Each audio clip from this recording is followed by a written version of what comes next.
Somos salud. Mindalia.com. Somos espiritualidad. Mindalia.com. Somos conciencia.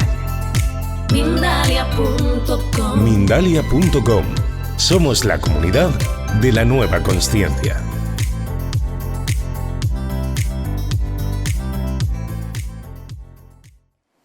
Entonces, bien, aunque los seres vivos, todos los seres vivos, desde una planta hasta un ser humano, aunque tienen estas 5 características, no todos las viven de la misma manera, sino que hay grados de perfecciones.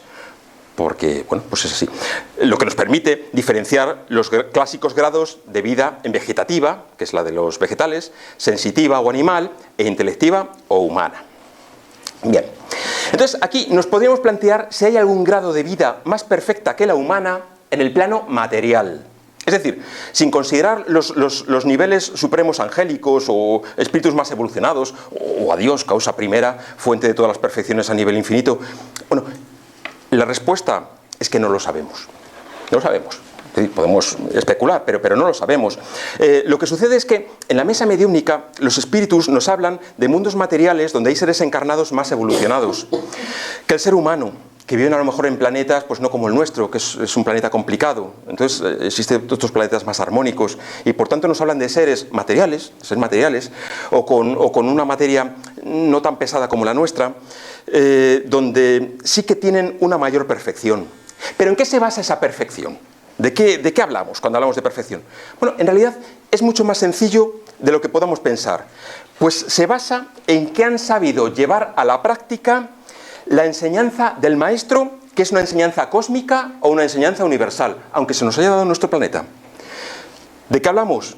Pues el consejo genérico de sed perfectos como vuestro Padre Celestial es perfecto. Pero bien, ¿y eso cómo se lleva a la práctica? ¿Cómo lleva a la práctica ese consejo de perfección? Bueno, pues nos dirán más adelante, amando a los demás como a uno mismo. Bueno, a esto volveremos luego.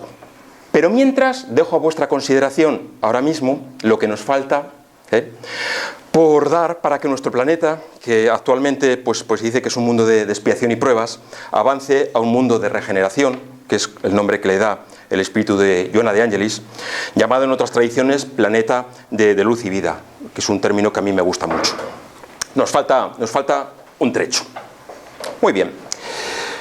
Pero volvamos al ser humano, del que ya hemos visto que comparte con sus congéneres la vida, pero que de forma específica tiene un principio intelectual. Es decir, está dotado de vida intelectiva. Esto supone que digan lo que digan los científicos materialistas, la conducta del ser humano no es determinista, ni está conducida por su programación filogenética. El ser humano cuenta con 2 componentes adicionales. 1, capacidad de elección, y 2, aprendizaje individual. ¿Os habéis dado cuenta, los que vengáis con más o menos habitualidad al centro espírita, de que desde el principio están diciendo, lee, estudia, estudia, estudia, estudia? No es que seamos pesados, a lo mejor somos un poco pesados, pero no es que seamos pesados, sino que es un consejo que nos viene del mundo espiritual. Entonces, es así. Elección y aprendizaje individual. Y esta es probablemente la principal característica del ser humano en relación con los animales, y que debido a la encarnación de espíritus con cierto progreso, la vida del ser humano es una vida intelectiva. Y en ella acontece algo muy peculiar. Se rompe la necesidad, es decir, se rompe el automatismo del circuito estímulo-respuesta. Y esto lo voy a explicar. No sé si recordáis el experimento de Pavlov. Iván Pavlov, fisiólogo ruso, hizo con un perro el siguiente experimento. Tocaba una campana en el momento de alimentarle, de presentarle la comida. Y como es lógico, el perro babeaba. Dice, voy a comer, entonces babeaba. Y esto lo hizo a diferentes horas, para que no fuese siempre una pauta de costumbre, de una hora exacta, sino a diferentes horas, y siempre precedido del toque de campana. Pues bien, comprobó más adelante que sin presentarle la comida, por el simple hecho de tocar la campana, el perro babeaba. Y de este experimento, Pavlov dedujo que los seres vivos están determinados. Y debo decir que aquí nació toda una escuela psicológica del determinismo, que en mi opinión tanto daño ha hecho. Pues negando el libre albedrío del ser humano, afirma que sometiendo a determinados estímulos de sonido, color, sabor, etc., el ser humano responderá de determinada manera y siempre la misma. Lo cual, por cierto, se usa en manipuladoras campañas de marketing o campañas electorales, etcétera, etcétera, etcétera. Nos manipulan, salvo que lo olvidemos. Bien, en mi opinión, la crítica que podemos hacer a Pavlov es, primero, que influencia no es lo mismo que determinismo. Podemos estar influenciados por la bofetada que nos dio papá cuando teníamos 3 años, que nos creó un trauma. Podemos estar influenciados por cuando íbamos a primero de GB, que una monja nos castigó y nos metió en el cuarto de las ratas. Entonces hacía esas cosas. Podemos estar influenciados porque eres de Zamora y entonces eres pesimista ante la vida. O podemos estar influenciados por 1000 cosas. Pero en nosotros está el superar esas influencias y no dejar que se conviertan en determinismo. Esta es la primera crítica. La segunda, pues que en mi opinión hizo extensivo el comportamiento animal al humano. Cuando el ser humano tiene esa característica que comentamos, la posibilidad de romper el circuito estímulo-respuesta. Y esto es así. Es decir, ¿cuántas veces, por ejemplo, aunque tengamos hambre, optamos o elegimos no comer por el motivo que sea? Porque queremos adelgazar, porque queremos dar ese pan a nuestros hijos en una época de carestía, o por motivos religiosos que sean, estamos haciendo ayuno, bien porque es el mes de Ramadán, o la fiesta de Yom Kippur, o porque es Viernes Santo y cumplimos el precepto de la abstinencia, por poner un ejemplo. Cada uno. Bien, entendedme. Es decir, nosotros podemos con nuestra voluntad romper ese esquema estímulo-respuesta. Por cierto, habréis notado que digo vida intelectiva y no vida racional, que es como normalmente se define al ser humano. El ser humano tiene raciocinio.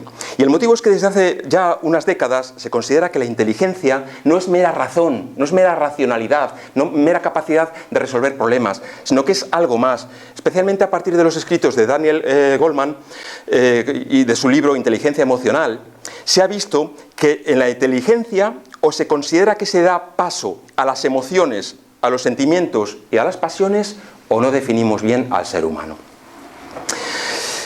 En este sentido, dicen los psicólogos que la correcta madurez del ser humano pasa por la gestión adecuada de tales emociones y pasiones. Por ejemplo, no es maduro acudir a una fiesta de mal humor. Si estás de mal humor, no vayas a la fiesta, pero no le amargues la fiesta a nadie. Sí, si vas a una fiesta vas a divertirte. Lo mismo que tampoco me parece maduro ir a un velatorio y ponerte a hacer chistes, que yo lo he visto con estos ojos. Vamos a ver, un poquito de respeto, no lo sé, un poco de serenidad, no lo sé. Esto es así, o sea, es educar nuestras emociones. Porque a la larga, la vida no se trata de que nosotros seamos los protagonistas o la salsa de todos los platos, sino de tener ese señorío real que pasa por ayudar a hacer la vida más agradable a los demás. Pienso que esa es la clave de la educación de las emociones.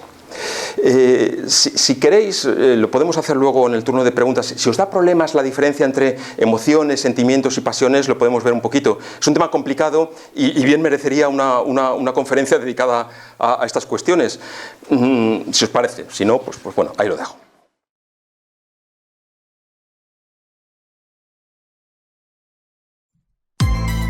Somos salud. Mindalia.com. Somos espiritualidad.